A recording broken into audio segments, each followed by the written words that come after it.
So this risk profile, and by the way, here's the QR code that leads to to a workshop that explains a little bit more about the concept. This risk profile has three important elements. The three terms that, again, I hope over time every risk manager will start knowing and using as their go-to. Because this is what financial services have been using for, 20 years, 30 years. Three words: expected losses, unexpected losses, and tail. Any risk profile has three components. It's basically the first, left to the first yellow line, which is the expected losses. And that basically means, given that risk exposure, the company is expected to lose X amount of dollars on average. This basically means that whatever your budget is, you should probably adjust it by this amount because it's going to happen on average any given year. And so it would be silly not to account for that in the budgeting process. The second component, which is this second yellow to first yellow to the second yellow, is the unexpected losses. This is like a plausible worst case scenario. This is what the company should usually incorporate into their liquidity calculations and treasury and say, well, if something bad does happen, do we actually have sufficient capital to cover that? Do we have a sufficient liquidity money to protect the company? And if the company doesn't have sufficient money, then we either need to insure that risk or somehow hedge it. And then tail is the the catastrophic scenarios where the insurance usually plays. So this is what a typical risk profile looks like, and there are two approaches how to do it. The top-down, I somewhat ironically called it frequentists versus Bayesians.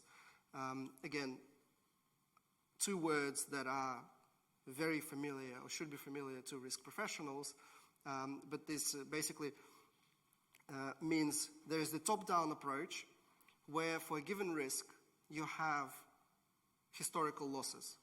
And then you can take those historical losses, historical incidents, and you can convert them into a frequency distribution and to an impact distribution. And you multiply the two using Monte Carlo because multiplying distributions is easy, but you can't do it in your head. And you get a loss curve. So this is a risk profile, and there's a little line, but you can't see it. It's called the loss exceedance curve. Loss exceedance curve is like literally the go-to technique for any risk professional in any risk, outside of maybe some regulated risks. Although market and credit risk obviously fit in this quite easily. So the one approach is to have the losses, take the frequency, take the impact, multiply the two. The trouble with that, and I'll actually show you literally in 2 slides, an example where you don't actually have losses in a nice enough format that you can multiply the two. So you have to go bottom up. You have to build up the tree for the risk. You have to build the deep dive into the risk and build the bow tie almost of a risk, and then you can come into the distribution from the bottom up. And so this is the second go-to technique. This is what a heat map looks like if you did it properly. It's called the tornado diagram, but it's basically it's a mathematically correct way to prioritize risks. And again, you can do it by expected losses, unexpected losses, or you can do something fancy, because this is, I don't understand why, but this is somehow the most common question people ask me. How do you quantify reputation risk, or some other obscure, strange, and irrelevant thing? And we had the solution. The quantitative part of the world, had the solution for 50 years, because there's this whole theory called utility theory, which allows you to convert any risks into these metrics, utils, or utility metrics, and you can actually then compare uncomparables. And I didn't pre-plan it, but I think it's a nice heads up for the Archer guys. They are the only company in the risk management software that I know that actually integrated this utility theory in their risk registers. So they prioritize the risks based on utility if you ever needed to prioritize safety, reputational, and financial risks together. That being said, me as the CRO of like 3 multi-billion-dollar corporations, I have never in my life faced that problem. It's not a thing. But anyway, if it's a thing for your company, then this problem has been solved.